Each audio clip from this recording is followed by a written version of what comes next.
అందరికీ నమస్కారం. రఘురామ్స్ గాంధీగిరి యూట్యూబ్ ఛానల్కి స్వాగతం, సుస్వాగతం. ఈరోజు మనం తీసుకున్నటువంటి అంశం మంచి స్నేహితుల్ని, ఆత్మీయుల్ని సంపాదించుకోవటం ఎలా అన్న దాని గురించి ఈరోజు మాట్లాడదాం. ఏ మనిషి అయినా జీవితం సాఫీగా సాగిపోవాలనంటే సమాజంలో బ్రతుకుతున్నాం కాబట్టి మనతో ఉన్నటువంటి మనుషులతో సఖ్యతగా ఉండటం, వాళ్ళ యొక్క సహాయ సహకారాలని మనం పొందగలుగుతూ ఉండటం, ఇది చాలా ప్రధానమైనటువంటి అంశం. అలా కాకుండా కొంతమంది ఉంటారు, వాళ్ళకు కొంచెం గర్వం ఉంటుంది, అహంకారం ఉంటుంది. నాకు ఎవ్వరితోనూ సంబంధం లేదు, నాకు అన్నీ ఉన్నాయి, నాకు బోలెడు సంపద ఉంది, కావాల్సినవన్నీ నా పెద్దలు సమకూర్చారు, నేను బాగా చదువుకున్నాను, మంచి ఉద్యోగం ఉంది, నా పని నేను చేసుకుంటాను, పక్కోడితో నాకు సంబంధం లేదు, ఎదుటోడితో నాకు సంబంధం లేదు, ఎప్పటికీ నాకు వాళ్ళ అవసరం రాదు. ఈ విధమైనటువంటి ధోరణితో ఉన్నటువంటి మనుషులు ఖచ్చితంగా జీవితంలో సమస్యల్ని ఎదుర్కొంటారు, అందులో అనుమానమే లేదు. ఈ సమాజంలో కలిసిమెలిసి బ్రతుకుతూ ఉన్నప్పుడు ఒకరి యొక్క సహాయం మరొకరికి ఖచ్చితంగా అవసరం అవుతుంది. అది జీవించేటప్పుడు లేదా చనిపోయినప్పుడు కూడా. నిన్ను కాటికి తీసుకెళ్లాలంటే ఒక నలుగురు మనుషులు ఖచ్చితంగా ఉండాలి. అలా లేకపోతే మనిషి వెళ్ళడం కూడా కష్టమే. అందుకని మనిషి అహంకారపూరితంగా కాకుండా నలుగురిని ప్రేమించగలిగి నలుగురితోనూ సఖ్యతగా ఉండగలిగినటువంటి మనస్తత్వాన్ని అలవాటు చేసుకోగలిగారు. ఎప్పుడైతే ఈ అలవాటు కనుక నీకు ఉందో ఖచ్చితంగా నీకు మంచి ఆత్మీయులు దొరుకుతారు, మంచి స్నేహితులు దొరుకుతారు. వాడికి అసలు ఎవరు ఉండరా, ఎవరితోనో మాట్లాడరా, ఆడు పనేదాడు చేసుకుని పోతాడు అనేటువంటిది అది మంచి సర్టిఫికెట్ ఏం కాదు. అందరితోనూ కలిసి ఉండటం, ఎదుటివాడికి ఆపద వస్తే బాధపడతాడరా, కష్టం వస్తే నిలబడతాడరా, భరోసాగా ఉంటాడు, వాడు ఉన్నాడు, ఏం పర్వాలేదు అనేటువంటి భరోసా మన ఎదుటి వ్యక్తికి ఇవ్వగలిగితే అది నిజమైనటువంటి జీవితం.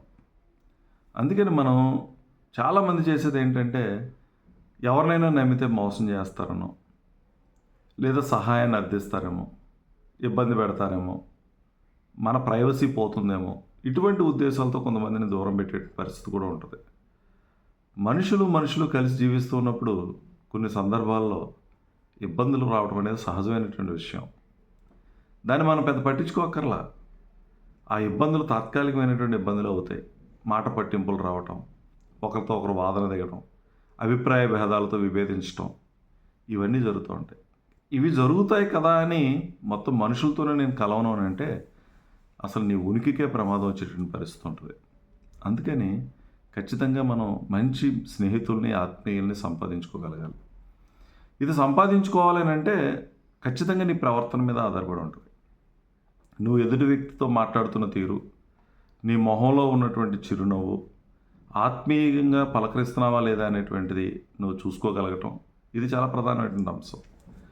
మనుషుల మధ్య దూరం ఎందుకు పెరిగిపోతుందనంటే ఎంతసేపు ఎదుటి వ్యక్తిలో ఉన్నటువంటి చెడును చూసి విమర్శిస్తూ ఉండటం. నీకు నచ్చనటువంటి అంశం ఎదుటి వ్యక్తిలో ఉంటే ఇంకా మనిషిని దూరం పెట్టేటటువంటి పరిస్థితి ఎక్కువ ఈ సమాజంలో కనిపిస్తూ ఉంటుంది. ఒకసారి ప్రశ్నించుకుంటే నీలో ఏమీ చెడు లేదా, నీలో నచ్చనటువంటి అంశాలు ఏమి ఉండవా అంటే ఖచ్చితంగా మనలోనూ కొన్ని నచ్చనటువంటి అంశాలు ఉంటాయి, అలాగే ఎదుటి వ్యక్తులను కూడా ఉంటాయి. దాన్ని అలాగే తీసుకోవాలి తప్పించి అదే పనిగా క్రిటిసైజ్ చేస్తూ ఎదుటి వ్యక్తిని మాట్లాడితే బంధాలు బలహీనపడతాయి. అందుకని ఎదుటి వ్యక్తిలో చెడును చూడడం ఆప్ చేయండి. చాలామంది మనుషులు చెడును చూస్తూ ఉంటారు, సాధారణమైన వ్యక్తులు చేసేటటువంటి పని. కొద్దిమంది మాత్రమే చెడులో కూడా మంచిని వెతుకుతారు. ఆ వ్యక్తిలో మంచి ఉంది అనేటువంటి గ్రహించగలిగినటువంటి వ్యక్తులు గొప్ప వ్యక్తులు అవుతారు. అందుకని ఇక్కడ ఎంతసేపు చెడును చూసేటటువంటి ధోరణి కాకుండా మనుషుల్లో మంచిని చూడండి. ఈరోజు నువ్వు ఎవరికైనా సహాయపడితే రేపు అనే రోజున నీకు వాళ్ళు సహాయంగా నిలబడతారనేటువంటి వాస్తవాన్ని కూడా మనం గ్రహించాలి. నువ్వు మంచి స్నేహితుల్ని సంపాదించాలి, ఆత్మీయులను సంపాదించాలంటే వాళ్ళ మనసును గెలుచుకోవాలి. ఎదుటి వ్యక్తిని మనసును ఎలా గెలుచుకోగలుగుతావు? నువ్వు మాట్లాడేటువంటి తీరు ద్వారా, నువ్వు వాళ్ళ పట్ల చూపించేటటువంటి ఆప్యాయత ద్వారా, ఆత్మీయత ద్వారా, ఎదుటి వ్యక్తి కష్టాల్లో ఉన్నప్పుడు నువ్వు వాళ్ళతో పలకరించేటటువంటి తీరు, వాళ్ళకి భరోసాగా నిలబడేటువంటి తీరు, వాళ్ళ మనసులో ఉన్నటువంటి బాధని నీకు ఎక్స్ప్రెస్ చేసుకోవచ్చు, పర్వాలేదు అనేటువంటి నమ్మకం ఖచ్చితంగా వాళ్ళు బరువు తీరుతుంది. అంత నమ్మకాన్ని మనం ఇవ్వగలగాలి అని అంటే అది నీ ప్రవర్తన వల్ల, నీ మాట తీరు వల్ల, నువ్వు వాళ్ళకి ఇచ్చేటటువంటి సమయం వల్లే జరుగుతుంది. అలాగే మనిషి బంధం బలపడాలని అంటే చెడును చూడడం కాకుండా అతనిలో ఉన్నటువంటి మంచిని ఏదైనా ఉంటే దాన్ని పొగడడం నేర్చుకోండి. వాళ్ళు ఏదైనా సాధిస్తే మనస్ఫూర్తిగా అభినందించడం నేర్చుకోండి. అలా గనక చేయగలిగితే నువ్వు వాళ్ళ మనసు గెలుచుకుంటావు. ఖచ్చితంగా నీకు కష్టం వచ్చినప్పుడు, నీకు ఇబ్బంది వచ్చినప్పుడు వాళ్ళు భరోసాకు నిలబడడానికి అవకాశం అనేది ఉంటుంది.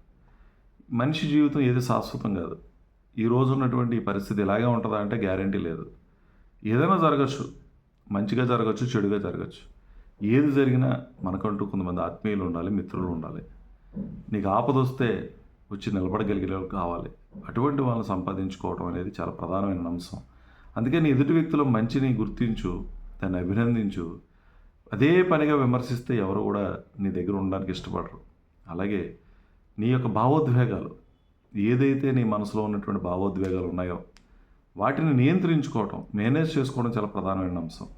మనుషులు దూరం అయిపోవడానికి కారణం ఏంటంటే విపరీతమైనటువంటి కోపాన్ని ప్రదర్శించడం, అసూయని, ద్వేషాన్ని ఎదుటి వ్యక్తుల మీద వెలగక్కడం, ఇవన్నీ కూడా సరైనటువంటి విధానం కాదు. నీ భావోద్వేగాలను కంట్రోల్ చేసుకొని కోపాన్ని నియంత్రించుకో. కోపిష్టి దగ్గర ఎవ్వరూ ఉండరు, అందులో అనుమానమే లేదు.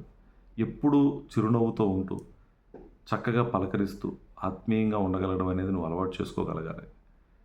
అలా కానప్పుడు చాలా ఇబ్బందికరమైన పరిస్థితులు ఉంటుంది. అలాగే ప్రస్తుత సమాజంలో ఇండివిజువల్గా నువ్వేమీ సాధించేయడానికి అవకాశం లేదు. ఎవరైనా గ్రూప్గా పనిచేయటమే. గ్రూప్గా పనిచేసేటప్పుడు ఏదైనా మంచి ఉంటే నలుగురిలో చెప్పు. ఎదుటి వ్యక్తిలో తప్పులుంటే అది నువ్వు పర్సనల్గా తీసుకొని పిలిచి వాళ్ళకి చెప్పడం నేర్చుకో.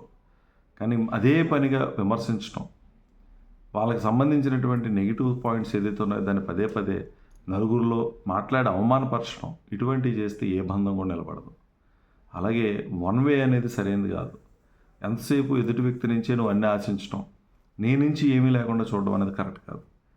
ఏదేమైనా సరే రెండు వైపులా ఉండాలి. ఇచ్చిపుచ్చుకోవడం అనే ధోరణి చాలా ప్రధానమైనటువంటి అంశం. చాలా చోట్ల మనం చూస్తూ ఉంటాం, నమ్మించేయటం, మోసం చేయటం. ఇది చాలా దారుణమైనటువంటి విషయం. ఇటువంటి లక్షణాలు మనలో ఉండకూడదు. నమ్మకంగా ఉండాలి, నమ్మకాన్ని నిలబెట్టుకోగలగాలి. ఏదైనా సరే ధైర్యంగా చెప్పగలిగినటువంటి ఆ పరిస్థితే మన దగ్గర ఉండాలి. అబద్ధాలు మాట్లాడటం ఇవేవి కూడా బంధాన్ని బలహీనపరుస్తాయి కానీ బలపెట్టడానికి అవకాశం అనేది లేదు.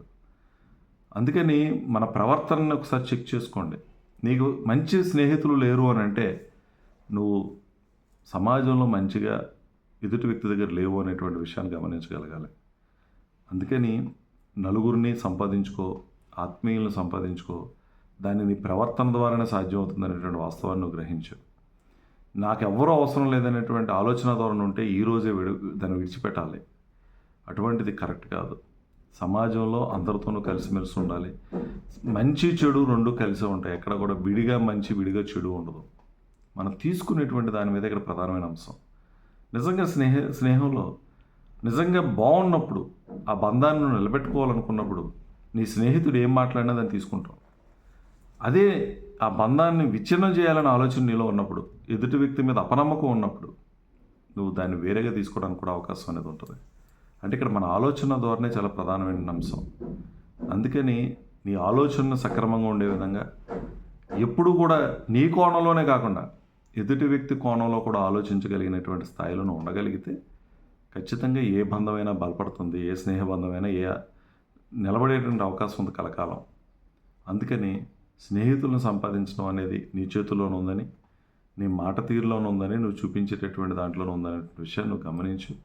ఏదో మాట్లాడుతున్నాళ్ళే మొక్కుబడి కానీ ఎదుటి వ్యక్తికి మీద కాన్సన్ట్రేషన్ లేకుండా మాట్లాడితే, అలాగే ఎదుటి వ్యక్తి చెప్పింది వినకుండా నువ్వే తరచూ మాట్లాడితే ఏ బంధం కూడా బలపడదు. ఎవరైనా ఏదైనా చెబుతూ ఉంటే వినడం అనేది నేర్చుకో. మరి ముఖ్యంగా ఈరోజు కుటుంబ సంబంధాల్లో విషయంలో కనుక ఒకసారి ఆలోచన చేస్తే మానవ సంబంధాల్లో ఎక్కువ ప్రధానమైనటువంటి విషయం సమయాన్ని ఒకరికొకరు కేటాయించుకోలేకపోవటం. సమయాన్ని కేటాయించుకోండి. ఎదుటి వ్యక్తి ఫీలింగ్స్ ఏదైతే ఉన్నాయో ఆ ఫీలింగ్స్ని ఎక్స్ప్రెస్ చేయగలిగినటువంటి అవకాశాన్ని మనం కల్పించాలి. ఆ సమయాన్ని మనం ఇవ్వాలి. ఆ నమ్మకాన్ని మనం పొందగలిగితే ఏ బంధం కూడా విచ్ఛిన్నం కాదు. ఎంతసేపు నాకే అన్నీ తెలుసు, నేను చెప్పింది అందరూ వినాలి అనేటువంటి ధోరణి బంధాలను బలపెట్టదు. ఈరోజు కుటుంబాల్లో జరుగుతున్నటువంటి దారుణాతి దారుణమైన విషయాలు తల్లిదండ్రుల మీద పిల్లలకి ప్రేమ లేకపోయినా, పిల్లల మీద తల్లిదండ్రులకి విరక్తి కలుగుతూ ఉన్న ప్రధానమైనటువంటి కారణం ఒకరికి ఒకరు సమయాన్ని ఇచ్చుకోకపోవడమే. సమయాన్ని ఇవ్వండి, ఆత్మీయంగా దగ్గరికి తీసుకోండి, ఆలింగనం చేసుకోండి. అప్పుడే ఆ బంధాలు అనేవి నిలబడడానికి అవకాశం అనేది ఉంటుంది. అంతేగాని ఎప్పుడూ ఒకే ధోరణిలో ఉంటూ నీ మనసులో ఎంత ప్రేమ ఉన్నా అది నీ మాటలో లేకపోతే, నీ ప్రవర్తనలో లేకపోతే, నీ మొహంలో చిరునవ్వు లేకపోతే నీ మనసులో ఉన్నటువంటి ఆ ప్రేమకు విలువ అనేది లేదు. అందుకని మాట్లాడడం బాగా నేర్చుకోండి, ఆత్మీయంగా మాట్లాడడం నేర్చుకోండి, ఎదుటి వ్యక్తికి సమయం ఇవ్వడం నేర్చుకోండి. సహాయం అనేది ఎంతసేపు ఒకరి నుంచి మనం తీసుకునేది కాదు, మనం కూడా చేయాల్సిందే అనేటువంటి వాస్తవాన్ని గ్రహించండి. మానవ సంబంధాల్లో పొరపక్షాలు ఉంటాయి, ఇబ్బందులు ఉంటాయి, మాట పట్టింపులు ఉంటాయి. ఇవన్నీ సర్వసాధారణమైనటువంటి విషయం. దీన్ని పర్సనల్గా తీసుకొని సీరియస్గా తీసుకొని బంధాలు విచ్ఛిన్నం చేసుకోకూడదు అనేటువంటి వాస్తవాన్ని మనం గ్రహించగలగాలి. నువ్వు ఒక్కడవే పెర్ఫెక్ట్ ఏం కాదు అనేటువంటి వాస్తవాన్ని కూడా నువ్వు చూసుకోగలగాలి. తప్పులు అందరిలోనూ ఉంటాయనేటువంటి విషయాన్ని గమనించి, చెడు ఏదైనా ఉంటే ఆ చెడుని తక్కువగా చూసి, ఎదుటి వ్యక్తిలో ఉన్న మంచిని ఎక్కువగా చూసి ముందుకు వెళ్ళగలిగితే మంచి స్నేహితులు, మంచి ఆత్మీయులు దొరకడం అనేది పెద్ద కష్టమే కాదు. అందుకని ఈ విషయాలన్నింటినీ గమనించండి. నలుగురు మనకు తోడు ఉండాలి, నలుగురితోనూ మనం ఉండాలనేటువంటి వాస్తవాన్ని గ్రహించి ముందుకు వెళ్ళగలిగితే చాలా చక్కగా జీవితం సాఫీగా ముందుకెళ్తుంది. ఎటువంటి కష్టం వచ్చినా, ఎంత ఇబ్బంది వచ్చినా, అది ఆర్థిక సమస్య, ఆరోగ్యపరమైన సమస్య, సమాజపరంగా ఏదైనా ఇబ్బందులు వచ్చినా నీకు తోడుగా కొంతమంది నిలబడతారు. నీకు కష్టం వస్తే వాళ్ళ కష్టంగా భావించి నేను ఆ కష్టం నుంచి బయటపడడానికి వాళ్ళు కూడా కృషి చేస్తారు. కాబట్టి విషయాలన్నీ గమనించి మంచి స్నేహితుల్ని, మంచి ఆత్మీయులను పొందుతారని ఆశిస్తూ ఓపికగా వీడియో చూసిన ప్రతి ఒక్కరికి పేరు పేరున ధన్యవాదాలు తెలియజేస్తూ సెలవు తీసుకుంటున్నాను. ఈ వీడియో మీకు నచ్చినట్లయితే లైక్ చేయండి, షేర్ చేయండి, కామెంట్ చేయండి. మరిన్ని వీడియోల కోసం ప్రక్కనే ఉన్న బెల్ ఐకాన్ను క్లిక్ చేయండి. నా ఛానల్లో వచ్చే మరిన్ని ఇంట్రెస్టింగ్ వీడియోల కోసం సబ్స్క్రైబ్ చేయండి రఘురామ్స్ గాంధీగిరి యూట్యూబ్ ఛానల్.